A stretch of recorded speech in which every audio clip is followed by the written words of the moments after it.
आज वर्ष 26-27 का उत्तर प्रदेश का बजट हमारे माननीय वित्त मंत्री जी के द्वारा सदन में प्रस्तुत किया गया है। उत्तर प्रदेश ने पिछले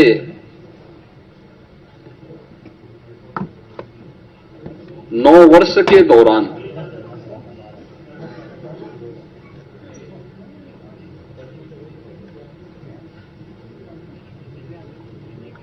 अपना परसेप्शन बदलने में जो सफलता प्राप्त की है,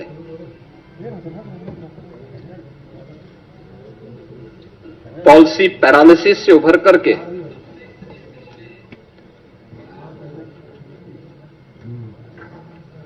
परसेप्शन को बदलकर अनलिमिटेड पोटेंशियल के स्टेट के रूप में यूपी को प्रस्तुत किया है। आज का यह बजट उन्हीं भावों का प्रतिनिधित्व भी करता है। आपने देखा होगा कि 9 वर्ष में 3 गुना से अधिक उत्तर प्रदेश का यह बजट बढ़ा है, यानी 9,12,000 करोड़ रुपए से अधिक का अब उत्तर प्रदेश की सबसे बड़ी आबादी का यह बजट आज उत्तर प्रदेश के विधानमंडल में प्रस्तुत हुआ है।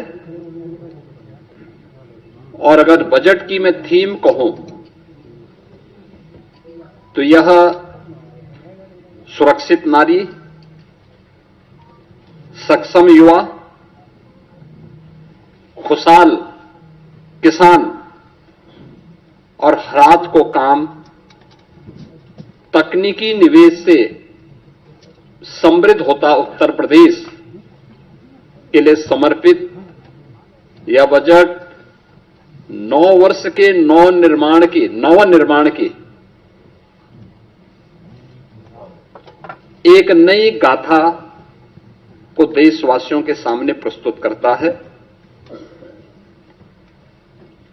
बजट की जो हाइलाइट्स हैं, जो आपने देखा है, इसमें 43,565 करोड़ रुपए से अधिक की धनराशि केवल नई योजनाओं के लिए इस बजट में उसमें प्रस्तावित की गई हैं। दूसरा, 2 लाख करोड़ रुपए से अधिक की राशि कैपिटल एक्सपेंडिचर के लिए है, यानी ये परिसंपत्तियों के नवनिर्माण में, इंफ्रास्ट्रक्चर के डेवलपमेंट में और इकोनॉमी की यानी अर्थव्यवस्था को सुदृढ़ीकरण करने में इसकी बड़ी भूमिका होती है और यहीं से रोजगार का सृजन भी होता है। ये रोजगार सृजन में भी एक बड़ी भूमिका का निर्वहन करता है। ये बजट का मुख्य हाइलाइट्स है। आपने इस चीज को बजट में देखा होगा। बजट भाषण जब वित्त मंत्री जी पढ़ रहे थे तो उस समय भी आपने इस बात को गौर किया होगा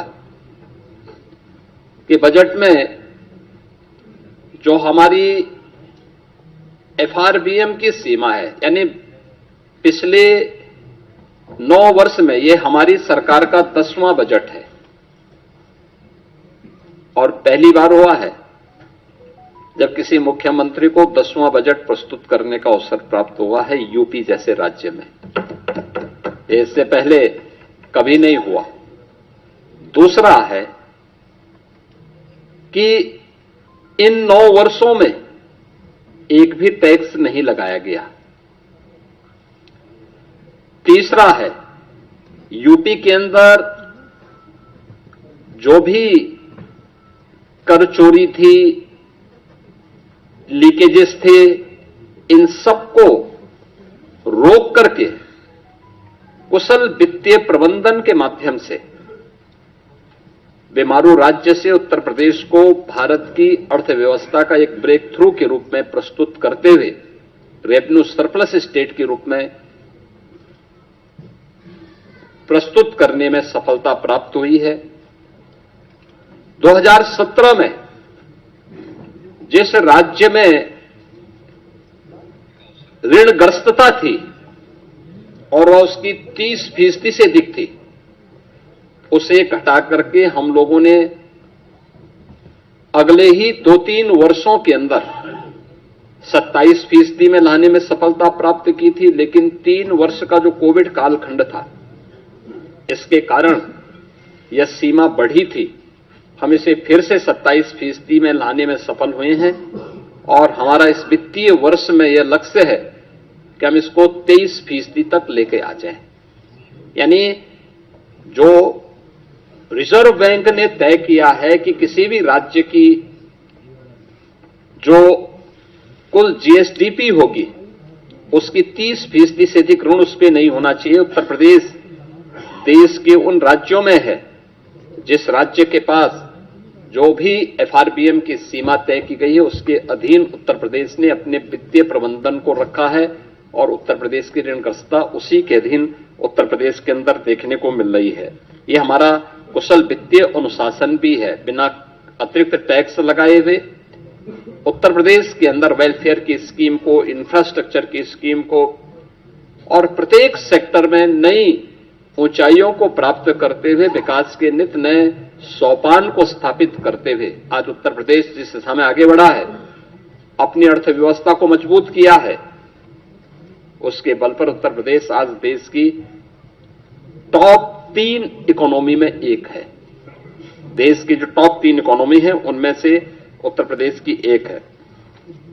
हम लोगों ने उत्तर प्रदेश जैसे राज्य को, हमने देखा होगा कि उत्तर प्रदेश में अब अनएम्प्लॉयमेंट जो रेट है इसको हम 2.24% तक के नीचे लेके आने में सफल हुए हैं। यह स्थिति 2017 के पहले यह लगभग 17 से 19% तक था। आज इसको हम नीचे करने में सफल हुए हैं।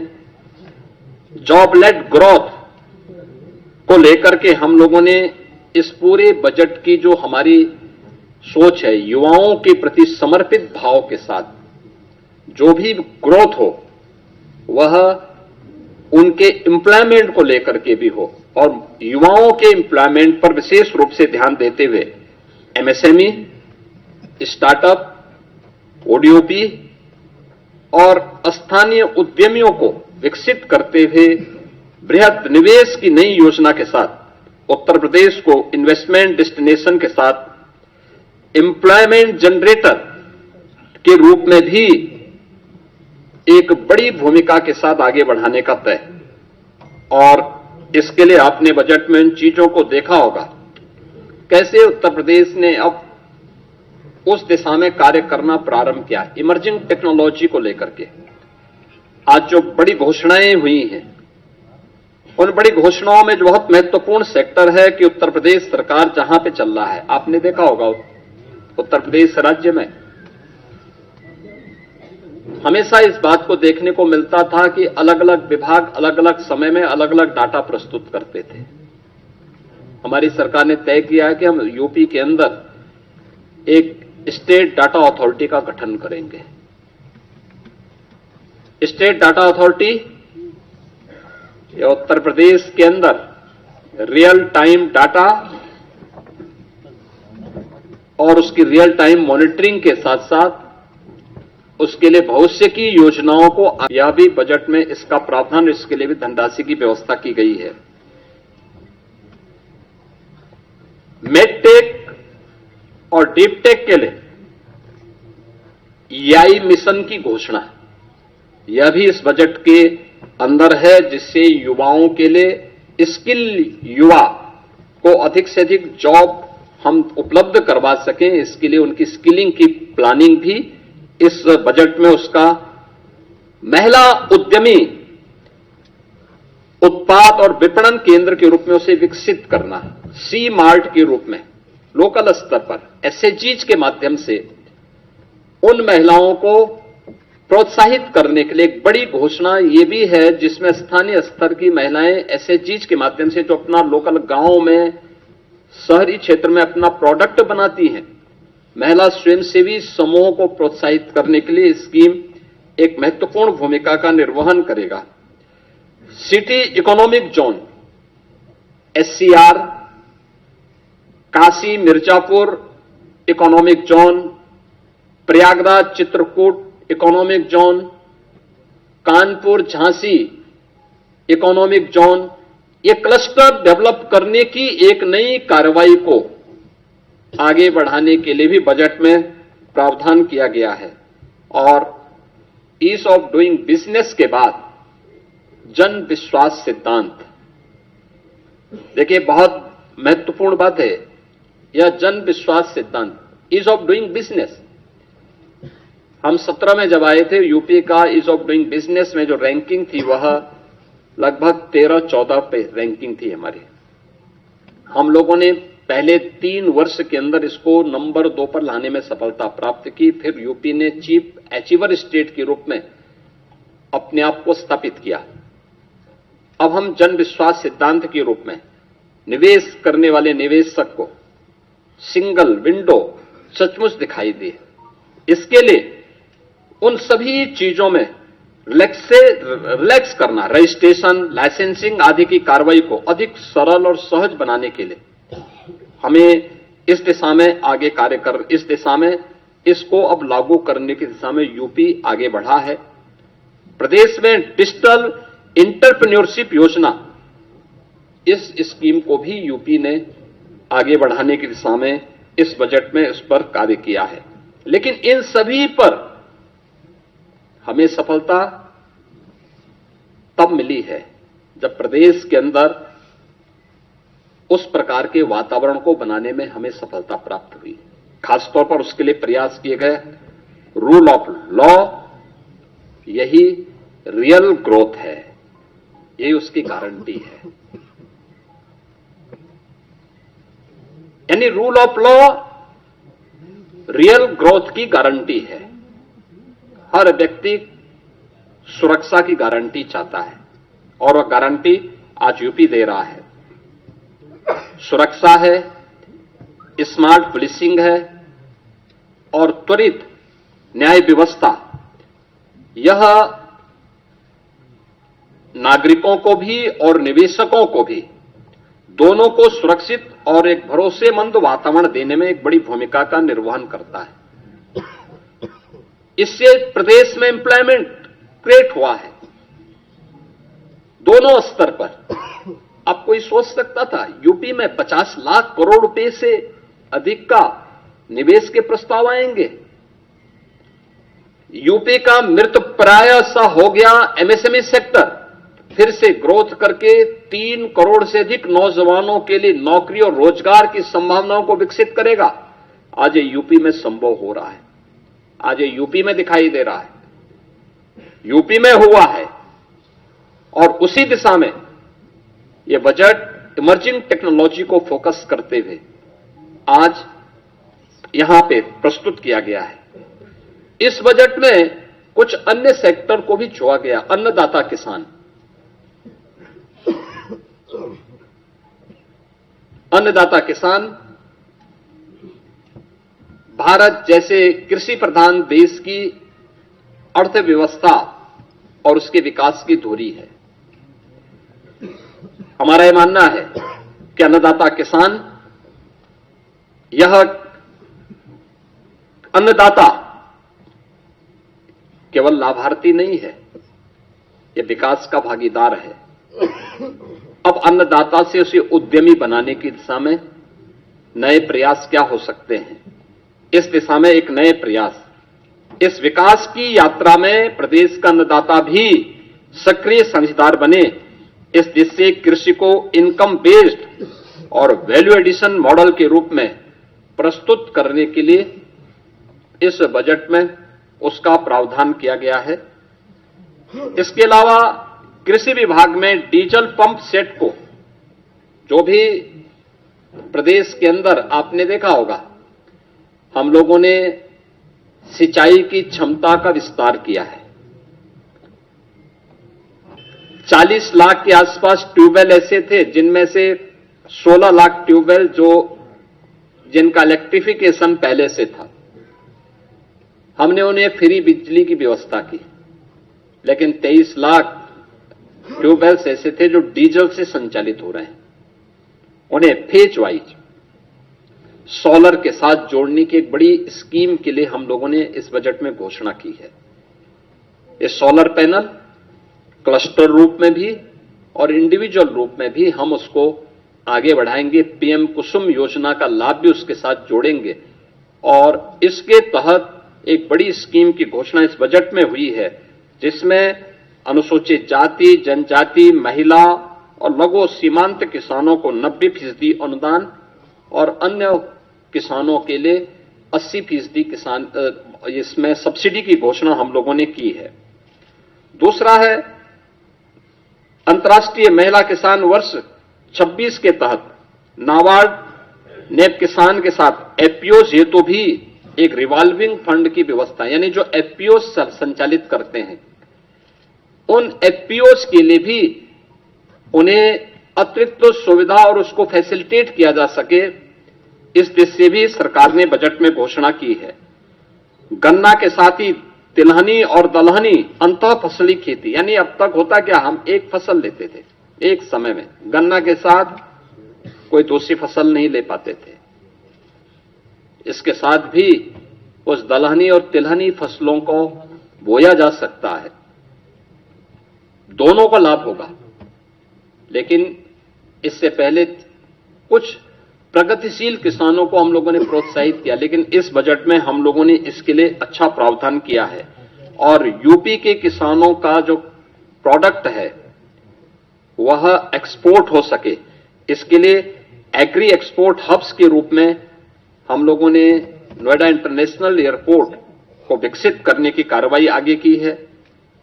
इसमें उत्तर प्रदेश में कृषि और बागवानी उत्पादों की जो क्वालिटी है और उसका प्रोडक्शन है, इस दिशा में भी सरकार ने इस बजट में उसका प्रावधान किया है। वर्ल्ड बैंक के साथ हम लोग मिलकर के UP agrees platform, UP agrees के कार्यक्रम को आगे बढ़ा रहे हैं। हम लोगों ने इसके विस्तार की व्यवस्था भी की है और इसको एआई टूल्स के साथ जोड़ने की, यानी आर्टिफिशियल इंटेलिजेंस का उपयोग यहां पे कैसे हम कर सकते हैं, इसके बारे में भी एक बड़ी घोषणा इसमें की गई है। विश्व की सबसे बड़ी अन्न भंडारण योजना, इसमें उत्तर प्रदेश में इस बार हम लोगों ने बजट में 2 लाख मीट्रिक टन अतिरिक्त खाद्यान्न भंडारण की क्षमता विकसित करने का टारगेट भी तय किया है। यानी स्टॉक यहां पे प्रदेश के अंदर वेयर हाउसिंग का निर्माण हो, बड़े बड़े गोदाम बने, इसके लिए विशेष सब्सिडी की व्यवस्था, इसके लिए हमारी पहले से पॉलिसी है, उस पॉलिसी के दायरे में जो भी निवेश करना चाहेगा उसको हम प्रोत्साहित करेंगे और ये इस भी स्कीम हम लोगों ने दी है। इसके अलावा पशुओं को बीमा सुरक्षा देने के उद्देश्य से मुख्यमंत्री जोखिम प्रबंधन और पशुधन बीमा योजना में भी हम लोगों ने एक प्रावधान किया है, जिसमें 85% तक जो प्रीमियम होगी वह सरकार देगी और सरकार ने उसके लिए व्यवस्था की है। प्रदेश में मछुआरों को बेहतर मूल्य दिलाने के लिए state of art wholesale fish mandi और फिश प्रोसेसिंग सेंटर के लिए भी धनराशि की व्यवस्था स्टेट में की है।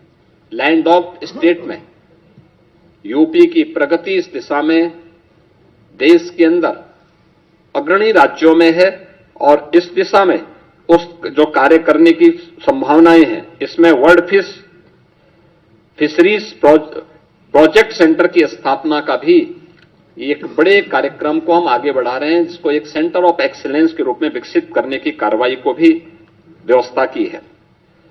4 चीनी मिलों की क्षमता संवर्धन के प्रावधान को, जिसमें छाता मथुरा के अश्वनी और logistic hub wearing house complex हेतु भी धनराशि का प्रावधान किया है और अन्य चीनी मिलों में भी इसकी व्यवस्था के प्रावधान किए गए हैं। मित्रों, बजट में अलग अलग विभागों के लिए सभी बजट प्रावधान में काफी वृद्धि की गई है। खासतौर पर जो बजट के प्रावधान हुए हैं, इसमें हमारा अवस्थापना और औद्योगिक विकास के लिए भी इसमें काफी वृद्धि हुई है। आगरा लखनऊ से हरदोई फर्रुखाबाद गंगा एक्सप्रेस वे की कनेक्टिविटी के लिए धनराशि की व्यवस्था की गई है। गंगा एक्सप्रेस वे से प्रयागराज, मिर्जापुर, वाराणसी, चंदौली, सोनभद्र तक यानी शक्तिनगर तक इसके विस्तार का घोषणा हुई है। गंगा एक्सप्रेसवे को मेरठ, हरिद्वार तक ले जाने के लिए भी बजट में घोषणा की गई है और पूर्वांचल लिंक एक्सप्रेसवे को यानी सोनभद्र के शक्तिनगर तक, चंदौली, गाजीपुर तक ले जाने के कार्यक्रम को भी हम लोगों ने आगे बढ़ाया है।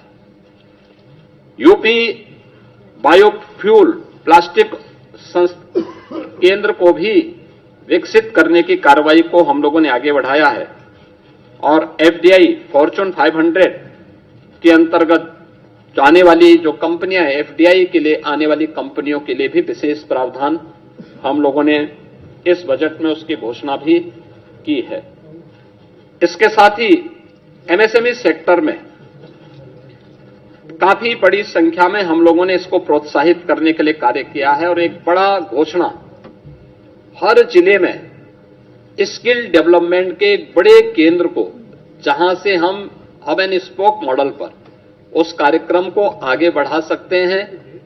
इसके तहत सरदार वल्लभ भाई पटेल एम्प्लॉयमेंट जोन, इसके लिए भी प्रावधान की घोषणा की है, जिसमें 50 एकड़ से लेकर के 100 एकड़ क्षेत्रफल के एक बड़े क्लस्टर में स्किल डेवलपमेंट कार्यक्रम के साथ ही अन्य कार्यक्रमों को भी लागू करने का एक विशेष कार्यक्रम किया गया है। वन डिस्ट्रिक्ट वन कुजीन योजना के अंतर्गत भी स्थानीय खाद्य पदार्थों की ब्रांडिंग की जा सके, इसको प्रोत्साहित करने का भी प्रावधान इस बजट में किया गया है और उनके लिए विशेष प्रावधान किया गया है। उत्तर प्रदेश के युवाओं के लिए उन्हें डिजिटली सक्षम बनाने के लिए हम लोगों ने स्वामी विवेकानंद युवा सशक्तिकरण योजना के अंतर्गत जो चालू वर्ष में उनके लिए टैबलेट या स्मार्टफोन वितरण के कार्यक्रम के लिए धनराशि की व्यवस्था भी इस बजट में की है और इसके साथ ही एमएसएमई सेक्टर में खासतौर पर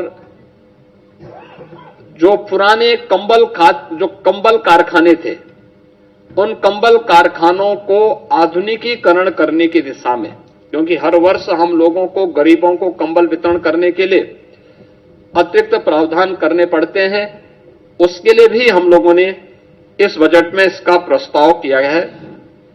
आईटी एंड इलेक्ट्रॉनिक्स सेक्टर के लिए विशेष, जिसमें उत्तर प्रदेश एआई मिशन की व्यवस्था, AI centre of excellence, India AI data labs की स्थापना, साइबर फ्रॉड को रोकने के लिए साइबर सिक्योरिटी ऑपरेशन सेंटर की स्थापना का भी विशेष प्रावधान इस बजट में हम लोगों ने यहां पर किया है। और जो मैंने पहले भी कहा है कि जो डाटा सेंटर की मांग को देखते हुए इसमें काफी बड़े विस्तार को आगे हमने इसका विस्तार किया है।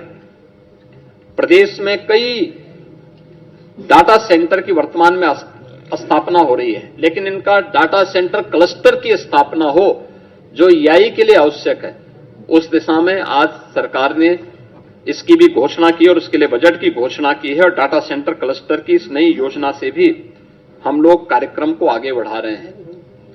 उत्तर प्रदेश ने शिक्षा के क्षेत्र में कुछ मॉडल दिए थे, खासतौर पर ऑपरेशन कायाकल्प हो या फिर उन बच्चों के लिए जो निराश्रित थे या निर्माण श्रमिकों के बच्चे थे, उनके लिए अटल आवासीय विद्यालय के मॉडल दिए थे। अटल आवासीय विद्यालय के इंफ्रास्ट्रक्चर को ध्यान में रखते हुए उसी तर्ज पर बेसिक शिक्षा परिषद में हम लोगों ने व्यवस्था की है कि सीएम कंपोजिट विद्यालय की स्थापना, यह हर जनपद में 2-2 विद्यालयों के लिए हम लोगों ने धनराशि का प्रावधान भी इस बजट में सभी 75 जनपदों के लिए किया है। इसके अलावा प्रदेश के अंदर कस्तूरबा गांधी विद्यालयों, अभी बहुत कुछ हमारे विकासखंड ऐसे थे जहां पे कस्तूरबा गांधी विद्यालय नहीं थे या कस्तूरबा गांधी विद्यालय की मांग हो रही थी, वहां पे उनके विस्तार के कार्यक्रम को हम लोगों ने एक व्यवस्था की है। और प्रदेश के जो हमारे प्रसिद्ध स्कूल हैं, माध्यमिक स्कूल हैं, दावेदारी को ध्यान में रखते हुए उत्तर प्रदेश का युवा अच्छी संख्या में इन आयोजनों में भागीदार बन सके। इसके लिए 18 कमिश्नरी हेडक्वार्टर पर यानी डिविजनल हेडक्वार्टर पर हम लोग एक एक स्पोर्ट्स कॉलेज की स्थापना करने के साथ ही उन्हें एक स्पेसिफिक स्पोर्ट्स के लिए सेंटर ऑफ एक्सीलेंस के रूप में विकसित करने की दिशा में भी कार्य कर रहे हैं। इसके लिए हम लोगों ने धनराशि की व्यवस्था इस बजट में भी इसकी व्यवस्था की है। बाकी अन्य धनराशि की व्यवस्था हर ग्राम पंचायत स्तर पर ओपन जिम के निर्माण के लिए उसकी प्राथमिकता के साथ जोड़ा है। वहां पर अन्य कार्यक्रमों को भी विकसित करने के लिए खेल के मैदान का हो, मिनी स्टेडियम का हो, स्टेडियम के निर्माण का हो, खेलो इंडिया कार्यक्रम के अंतर्गत भी इन्हें विकसित करने की दिशा में भारत सरकार के साथ मिलकर के हम लोग इन कार्यक्रमों को आगे बढ़ाने का कार्यक्रम स्पोर्ट्स के माध्यम से कर रहे हैं। प्रदेश के अंदर पर्यटन सुविधाओं के विकास के लिए उत्तर प्रदेश ने एक लंबी छलांग लगाई है। 2017 के पहले सुरक्षा का वातावरण नहीं था, अच्छा इंफ्रास्ट्रक्चर नहीं था। उत्तर प्रदेश का परसेप्शन देश और दुनिया के अंदर खराब होने के कारण यहां पे न पर्यटन सुविधाएं थी और न ही उसके विकास के लिए सरकार की रुचि थी, न सुरक्षा था, तो कोई आने का प्रयास नहीं करता था। 24-25 में 122 करोड़ पर्यटकों ने उत्तर प्रदेश के धार्मिक स्थलों की और अन्य हमारे जितने भी पर्यटन के केंद्र हैं अलग अलग, चाहे वो इको टूरिज्म के हों, हेरिटेज टूरिज्म के हों, एडवेंचर से जुड़े हुए केंद्र हों, इन सब में उन्होंने आकर के यात्रा की। पर्यटन अपने आप में एम्प्लॉयमेंट का भी एक बहुत बड़ा माध्यम है, ढेर सारा रोजगार का सृजन करता है। उन सब के लिए आज उत्तर प्रदेश ने एक नई व्यवस्था की है और बजट में भी हम लोगों ने उसका प्रावधान किया है कि हम लोग 1 लाख अतिरिक्त रूम जोड़ने के लिए जो हमारी पर्यटन की पॉलिसी है, इस पॉलिसी के अंतर्गत पीपीपी मोड पर इसको विकसित करने के सामने कार्य करेंगे। 50,000 नए होम स्टे के लिए भी हम लोग इस दिशा में कार्य करेंगे और महिला गाइड प्रशिक्षण के लिए भी लाइसेंस शुल्क को माफ करने यानी 10,000 का जो लाइसेंस शुल्क है उसको माफ करने का भी प्रावधान हम लोगों ने महिलाओं के लिए इस बजट में इसकी व्यवस्था की है। मित्रों, आप इस बात को जानते हैं कि स्वास्थ्य क्षेत्र में उत्तर प्रदेश ने पिछले 9 वर्ष में एक नई प्रगति की है, एक नया प्रयास किया है और इस प्रयास के अंतर्गत आप इस बात को देख सकते हैं कि जिस राज्य में पहले मात्र 36 मेडिकल कॉलेजेस थे, जिसमें से 17 से कम केवल गवर्नमेंट मेडिकल कॉलेजेस थे, आज उस राज्य में 81 मेडिकल कॉलेज, 2 एम्स और कई हमारे पास सुपर स्पेशलिटी के हॉस्पिटल्स वर्तमान में कार्यरत हैं। ये सुविधाएं और देश के अंदर सबसे अधिक 5,46,00,000 से अधिक प्रधानमंत्री जन आरोग्य योजना के अंतर्गत आयुष्मान कार्ड के गोल्डन कार्ड देने वाला राज्य यूपी है। सबसे अधिक गोल्डन कार्ड भी उत्तर प्रदेश दे रहा है। अब नेक्स्ट क्या? हमने टर्सरी केयर के रूप में अपने मेडिकल कॉलेजेस को विकसित किया है। कुछ मेडिकल कॉलेजेस इसमें विकसित हो रहे हैं। हर जिले के अंदर डायलिसिस की सुविधा निःशुल्क में उपलब्ध करवाने की कार्रवाई के साथ ही वहां पे रेडियोलॉजी की व्यवस्था, खासतौर पर एमआरआई, सीटी, कलर डॉपलर, डिजिटल एक्सरे, इन सब की व्यवस्था का प्रावधान जनपद स्तर पर करने की तैयारी के साथ ही नेक्स्ट स्तर पर इस बजट में देश का यह पहला सेंटर होगा जिसको हम एसजीपीजीआई में करने जा रहे हैं। टर्सरी के बाद क्वार्टरली हेल्थ केयर सेंटर की स्थापना का एक बड़ा कार्य है, जिसके लिए हम लोगों ने पहले चरण में 250 करोड़ रुपए का प्रावधान इस बजट में किया है और यह एक बड़ी घोषणा है यूपी की दृष्टि से, खासतौर पर जिसमें ऑर्गन ट्रांसप्लांट की दृष्टि से किसी भी प्रकार के उस अभियान को आगे बढ़ाने के लिए यह बहुत बड़ा सेंटर एसजीपीजीआई इस कार्यक्रम को लेकर के आगे बढ़ाएगा। इसके साथ ही प्रदेश ने उन जनपदों में जिन जनपदों में हमारे डिस्ट्रिक्ट हॉस्पिटल को हम लोगों ने मेडिकल कॉलेजेस के साथ संबद्ध किया है, वहां पे डिस्ट्रिक्ट हॉस्पिटल के कार्यक्रम को बनाने की एक प्रक्रिया तेजी के साथ आगे बढ़ सके, ये इसके लिए धनराशि की व्यवस्था की है। राष्ट्रीय वन हेल्थ मिशन के अंतर्गत राज्य वन हेल्थ मिशन के लिए भी धनराशि की व्यवस्था इसमें की है। और जो हमारे मेडिकल कॉलेजेज हैं, उन मेडिकल कॉलेजेज में छात्रावास का निर्माण हो सके, इसके लिए भी हम लोगों ने अतिरिक्त धनराशि की व्यवस्था की है। इसके अलावा प्रदेश के अंदर रोड सेफ्टी की दृष्टि से रोड सेफ्टी के लिए आवश्यक प्रावधान करने के साथ साथ अगर कोई घटना दुर्घटना होती है, रोड एक्सीडेंट होता है या कोई आपदा आती है, उन स्थितियों में ट्रॉमा हमारा उतना ही सशक्त हो, इसके लिए ट्रॉमा के लिए भी नए ट्रॉमा सेंटर विकसित करने के लिए भी धनराशि की व्यवस्था सरकार ने इस बजट में इसके लिए की है। और प्रदेश के अंदर मेडिकल के सेक्टर में भी, हेल्थ सेक्टर में भी मिडटेक की स्थापना हो, इसमें एआई, रोबोटिक आदि की हम सहायता से देश प्रदेश के दूर दराज के क्षेत्रों में भी सुविधा उपलब्ध करवा सकते हैं, उन्हें जनपदों में उपलब्ध करवा सके।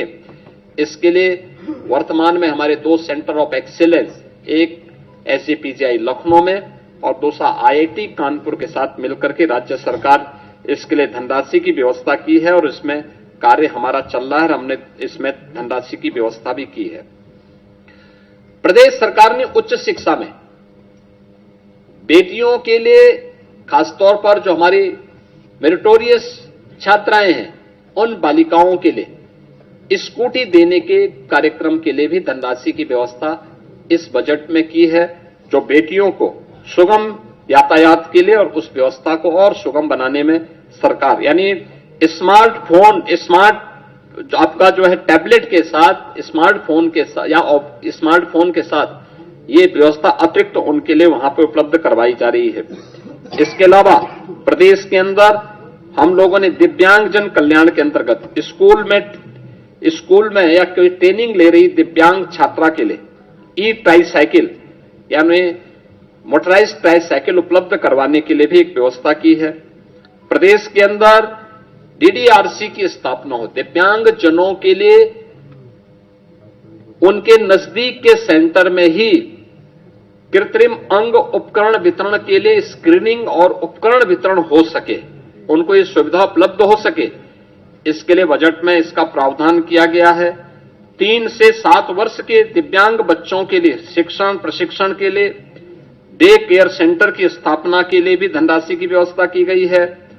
और अन्य जनपदों की दृष्टि से, खासतौर पर कुछ जनपद हैं अयोध्या, मथुरा, झांसी, मुजफ्फरनगर, देवरिया, जौनपुर, जहां पे समेकित विशेष माध्यमिक विद्यालयों के स्थित दिव्यांग जनों के लिए विद्यालय होते हैं, इसके निर्माण की कार्रवाई को भी इसमें हमने इसकी व्यवस्था इसके साथ की। यह भी बजट में इसका प्रावधान, इसके लिए भी धनराशि की व्यवस्था की गई है। मेडटेक और डीपटेक के लिए एआई मिशन की घोषणा, यह भी इस बजट के अंदर है, जिससे युवाओं के लिए स्किल युवा को अधिक से अधिक जॉब हम उपलब्ध करवा सकें, इसके लिए उनकी स्किलिंग की प्लानिंग भी इस बजट में, उसका महिला उद्यमी उत्पाद और विपणन केंद्र के रूप में उसे विकसित करना, सी मार्ट के रूप में लोकल स्तर पर एसएचजीज के माध्यम से उन महिलाओं को प्रोत्साहित करने के लिए एक बड़ी घोषणा ये भी है, जिसमें स्थानीय स्तर की महिलाएं एसएचजीज के माध्यम से जो अपना लोकल गांव में, शहरी क्षेत्र में अपना प्रोडक्ट बनाती हैं, महिला स्वयंसेवी समूहों को प्रोत्साहित करने के लिए स्कीम एक महत्वपूर्ण भूमिका का निर्वहन करेगा। City economic zone SCR, Kashi Mirzapur economic zone, Prayagraj Chitrakoot economic zone, Kanpur Jhansi economic zone, ये क्लस्टर डेवलप करने की एक नई कार्रवाई को आगे बढ़ाने के लिए भी बजट में प्रावधान किया गया है। और ईज ऑफ डूइंग बिजनेस के बाद जन विश्वास सिद्धांत। देखिए, बहुत महत्वपूर्ण बात है यह जन विश्वास सिद्धांत, ईज ऑफ डूइंग बिजनेस। हम 17 में जब आए थे, यूपी का ईज ऑफ डूइंग बिजनेस में जो रैंकिंग थी वह लगभग 13-14 पे रैंकिंग थी हमारी। हम लोगों ने पहले 3 वर्ष के अंदर इसको नंबर 2 पर लाने में सफलता प्राप्त की। फिर यूपी ने चीफ अचीवर स्टेट के रूप में अपने आप को स्थापित किया। अब हम जन विश्वास सिद्धांत के रूप में निवेश करने वाले निवेशक को सिंगल विंडो सचमुच दिखाई दे। इसके लिए उन सभी चीजों में रिलैक्स करना, रजिस्ट्रेशन, लाइसेंसिंग आदि की कार्रवाई को अधिक सरल और सहज बनाने के लिए हमें इस दिशा में आगे कार्य कर, इस दिशा में इसको अब लागू करने की दिशा में यूपी आगे बढ़ा है। प्रदेश में डिजिटल एंटरप्रेन्योरशिप योजना, इस स्कीम को भी यूपी ने आगे बढ़ाने की दिशा में इस बजट में इस पर कार्य किया है। लेकिन इन सभी पर हमें सफलता तब मिली है जब प्रदेश के अंदर उस प्रकार के वातावरण को बनाने में हमें सफलता प्राप्त हुई। खासतौर पर उसके लिए प्रयास किए गए रूल ऑफ लॉ, यही रियल ग्रोथ है, यही उसकी गारंटी है। यानी rule of law real growth की गारंटी है। हर व्यक्ति सुरक्षा की गारंटी चाहता है और वह गारंटी आज यूपी दे रहा है। सुरक्षा है, स्मार्ट पुलिसिंग है और त्वरित न्याय व्यवस्था। यह नागरिकों को भी और निवेशकों को भी दोनों को सुरक्षित और एक भरोसेमंद वातावरण देने में एक बड़ी भूमिका का निर्वहन करता है। इससे प्रदेश में एम्प्लॉयमेंट क्रिएट हुआ है दोनों स्तर पर। अब कोई सोच सकता था यूपी में 50 लाख करोड़ रुपए से अधिक का निवेश के प्रस्ताव आएंगे? यूपी का मृत प्राय सा हो गया एमएसएमई सेक्टर, फिर से ग्रोथ करके 3 करोड़ से अधिक नौजवानों के लिए नौकरी और रोजगार की संभावनाओं को विकसित करेगा। आज ये यूपी में संभव हो रहा है, आज ये यूपी में दिखाई दे रहा है, यूपी में हुआ है। और उसी दिशा में यह बजट इमर्जिंग टेक्नोलॉजी को फोकस करते हुए आज यहां पे प्रस्तुत किया गया है। इस बजट में कुछ अन्य सेक्टर को भी छुआ गया। अन्नदाता किसान,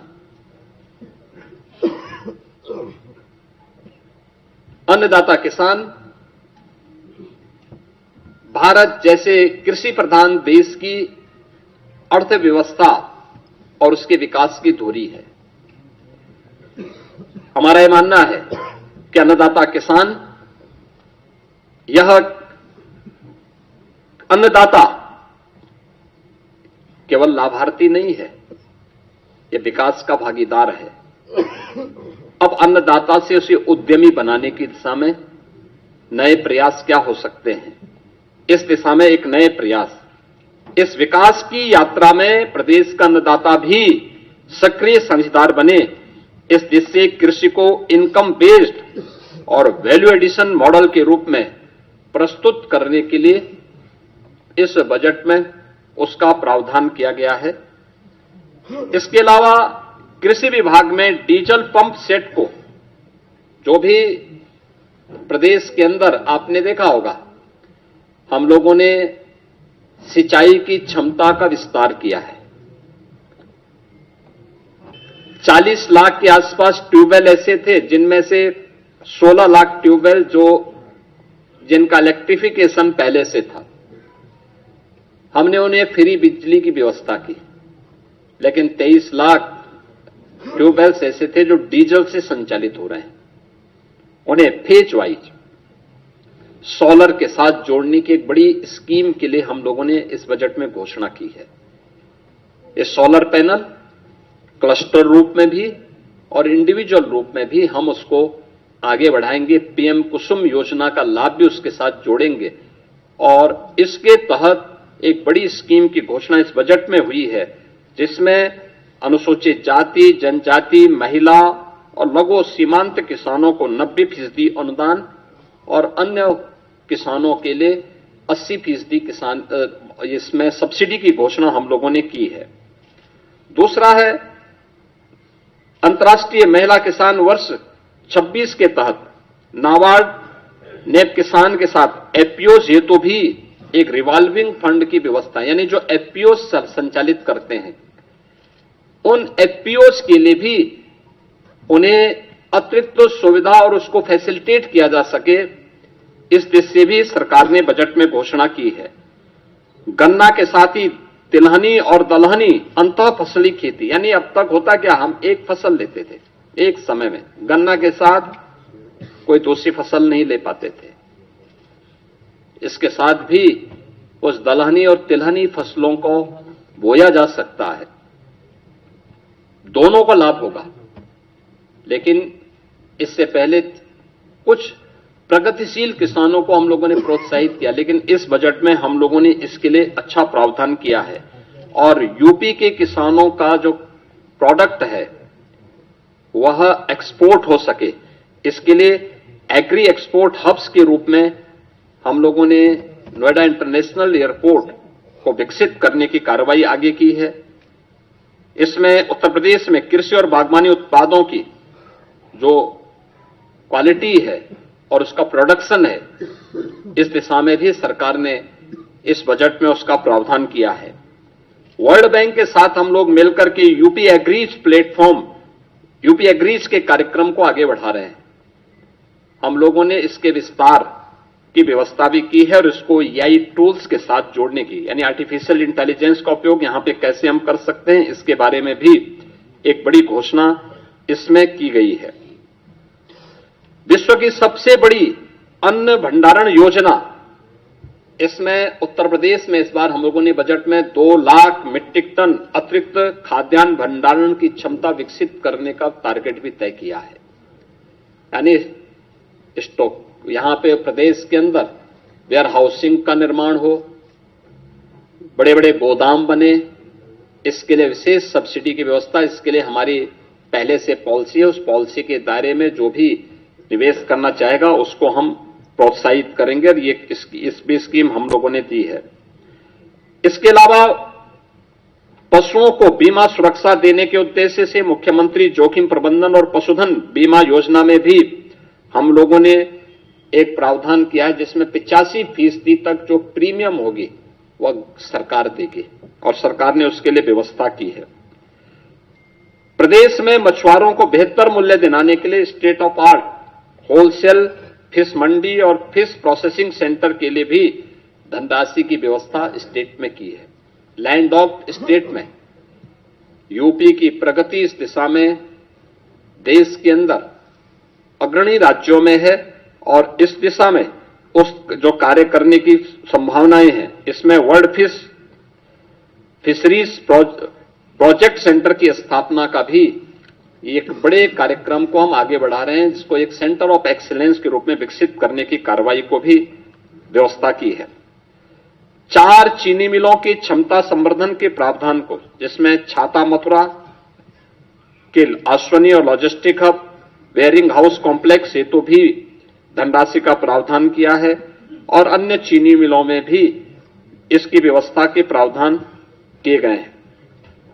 मित्रों, बजट में अलग अलग विभागों के लिए सभी बजट प्रावधान में काफी वृद्धि की गई है। खासतौर पर जो बजट के प्रावधान हुए हैं, इसमें हमारा अवस्थापना और औद्योगिक विकास के लिए भी इसमें काफी वृद्धि हुई है। आगरा लखनऊ से हरदोई फर्रुखाबाद गंगा एक्सप्रेस वे की कनेक्टिविटी के लिए धनराशि की व्यवस्था की गई है।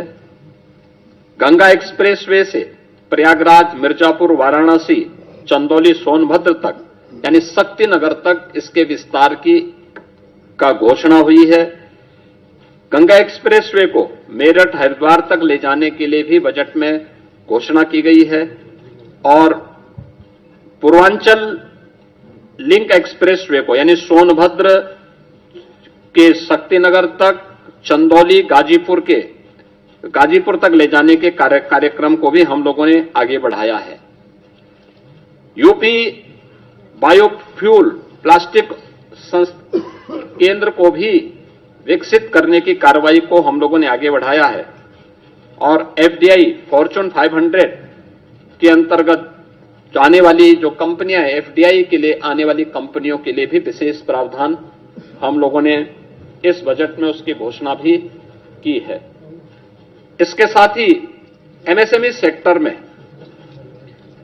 काफी बड़ी संख्या में हम लोगों ने इसको प्रोत्साहित करने के लिए कार्य किया है और एक बड़ा घोषणा हर जिले में स्किल डेवलपमेंट के एक बड़े केंद्र को, जहां से हम हब एंड स्पोक मॉडल पर उस कार्यक्रम को आगे बढ़ा सकते हैं। इसके तहत सरदार वल्लभ भाई पटेल एम्प्लॉयमेंट जोन, इसके लिए भी प्रावधान की घोषणा की है, जिसमें 50 एकड़ से लेकर के 100 एकड़ क्षेत्रफल के एक बड़े क्लस्टर में स्किल डेवलपमेंट कार्यक्रम के साथ ही अन्य कार्यक्रमों को भी लागू करने का एक विशेष कार्यक्रम किया गया है।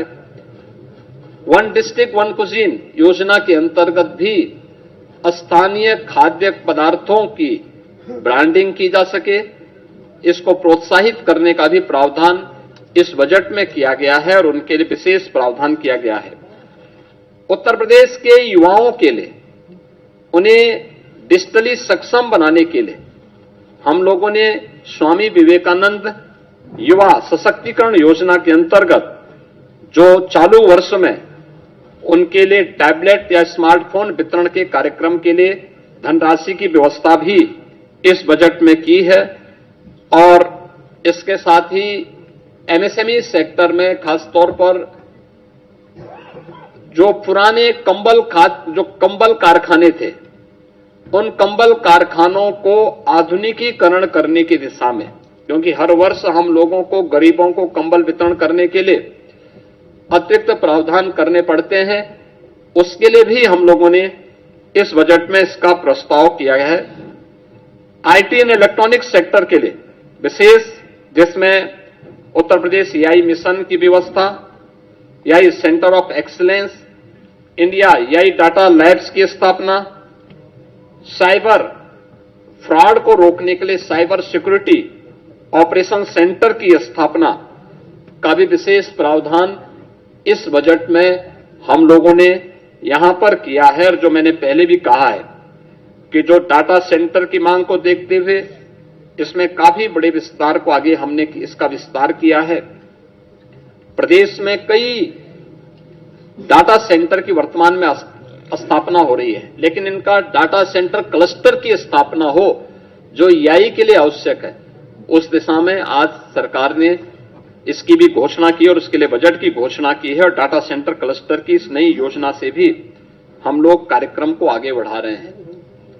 उत्तर प्रदेश ने शिक्षा के क्षेत्र में कुछ मॉडल दिए थे, खासतौर पर ऑपरेशन कायाकल्प हो या फिर उन बच्चों के लिए जो निराश्रित थे या निर्माण श्रमिकों के बच्चे थे, उनके लिए अटल आवासीय विद्यालय के मॉडल दिए थे। अटल आवासीय विद्यालय के इंफ्रास्ट्रक्चर को ध्यान में रखते हुए उसी तर्ज पर बेसिक शिक्षा परिषद में हम लोगों ने व्यवस्था की है कि सीएम कंपोजिट विद्यालय की स्थापना, यह हर जनपद में 2-2 विद्यालयों के लिए हम लोगों ने धनराशि का प्रावधान भी इस बजट में सभी 75 जनपदों के लिए किया है।